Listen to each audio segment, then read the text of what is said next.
Todd, we talked earlier about some of the forms of old media, direct mail, for example. We tend to think about traditional media in 10 different channels. They're typically sold in an impression basis or GRP basis. Some will probably survive and thrive, others may actually eventually die out.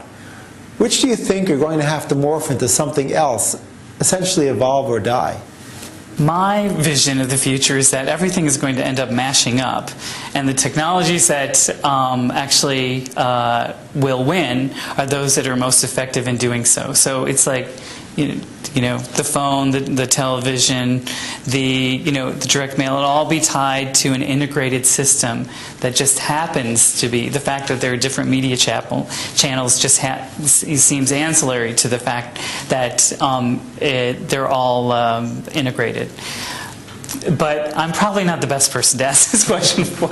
I will say that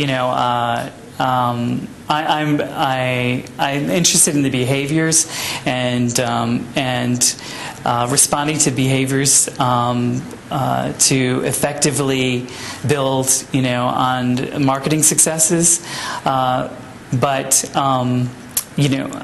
If you had asked me 5 years ago, any number of these questions right here, I wouldn't have been able to imagine this conversation. 3 years ago, I finished a marketing thesis, a master's thesis, that focused on social media, and I really had to argue to get that through the program. And I was several of my colleagues in school weren't successful, and so I was it was a real personal win for me. And now that seems, I go back and look at that work and I go, oh, that was, so it seems so rudimentary. So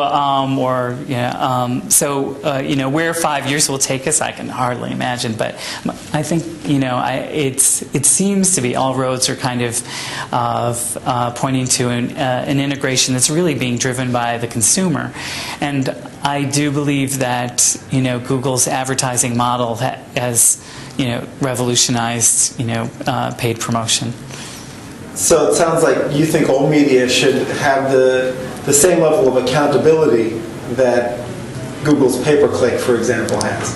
Well, wouldn't that be nice?